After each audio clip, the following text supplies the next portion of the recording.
హైదరాబాద్ మరియు మేడారం మధ్య దూరం 219 కిలోమీటర్లు. రహదారి దూరం 213.5 కిలోమీటర్లు. హైదరాబాద్ నుండి మేడారం వరకు కారు లేకుండా చేరుకోవడానికి ఉత్తమ మార్గం ట్రైన్ మరియు టాక్సీ. దీని ధర 3 గంటల 36 నిమిషాలు మరియు 1100 రూపాయలు. 2100 రూపాయలు.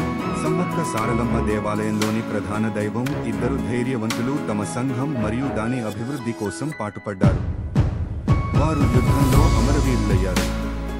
పురాణాల ప్రకారం ఒకసారి కోయ గిరిజన సమాజానికి చెందిన ఒక దళం విహారయాత్ర నుండి తిరిగి వస్తుండగా ఒక చిన్న అమ్మాయి పులితో ఆడుకోవడం చూశారు. దళం అధిపతి ఆ అమ్మాయిని చూసి ఆమె ధైర్య సాహసాలకు స్ఫూర్తినిచ్చి దత్తత తీసుకుని ఆమెకు సమ్మక్క అని పేరు పెట్టాడు.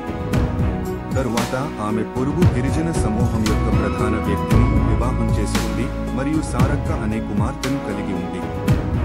గిరిజనులను బలవంతంగా పన్నులు కట్టిన కాకతీయ రాజులను తల్లి కూతుళ్ళిద్దరూ నిరసించారు. మహిళలు ఇద్దరూ ధైర్యంగా పోరాడి ప్రాణాలు కోల్పోయారని సమాచారం. కోయ సమాజం కృతజ్ఞతగా ఈ ఆలయాన్ని నిర్మించింది. ఏటా సమ్మక్క సారలమ్మ జాతర అనే కార్యక్రమం జరుగుతుంది. ఇది ప్రపంచంలోని అతిపెద్ద గిరిజన పండుగ.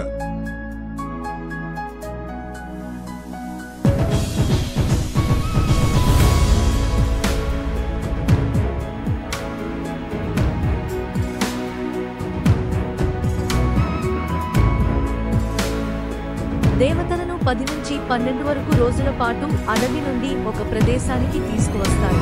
అప్పుడు 1 కోటి మందికి పైగా భక్తులు ప్రార్థనలు మరియు దేవతలకు స్వచ్ఛమైన బెల్లమైన బంగారం బహుమతిగా అందిస్తారు. ఈ ప్రదేశమంతా దివ్య మంత్రోచ్చారణలతో మారుమోగుతుంది మరియు యాత్రికులతో వేల సంఖ్యలో బస్సులు వచ్చే ఈ జాతర కోసం విస్తృతమైన ఏర్పాట్లు చేయబడ్డాయి.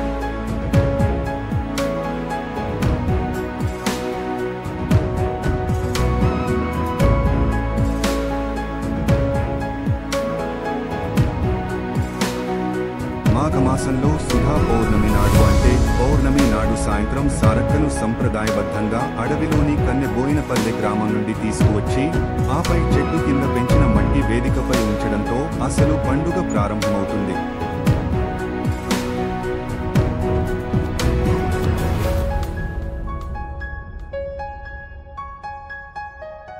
మరుసటి రోజు సూర్యాస్తమయం నాటికి ప్రధాన దేవత సమ్మక్కను చిలుకలగుట్ట నుండి తీసుకువస్తారు.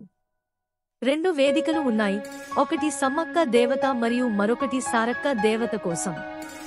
అవి వెదురు కర్రల రూపంలో ఉంటాయి. వీటిని వెర్మిలియన్ మరియు పసుపుతో పూస్తారు. సమ్మక్క గద్దెపై ఎప్పటినుంచో ఒక పెద్ద చెట్టు ఉంది.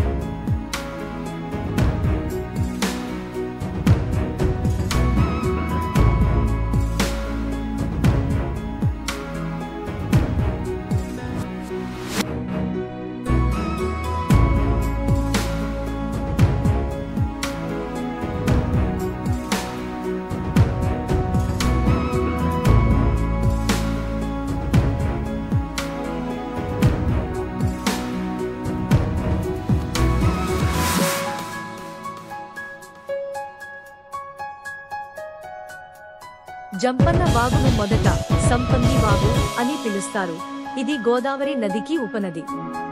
చరిత్ర ప్రకారం జంపన్న గిరిజన యోధుడు మరియు గిరిజన దేవత సమ్మక్క కుమారుడు.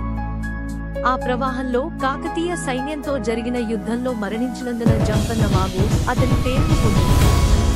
జంపన్న వాగు నీటిలో పుణ్యస్నానాలు చేయడం గౌరవప్రదంగా ఉంటుందని మరియు తమను రక్షించిన వారి దేవతల త్యాగాన్ని గుర్తు చేస్తుందని మరియు వారి ఆత్మలలో ధైర్యాన్ని నింపుతుందని గిరిజనులు నమ్ముతారు. జంపన్న వాగు పైన నిర్మించిన వంతెనను జంపన్న వాగు వంతెన అని పిలుస్తారు.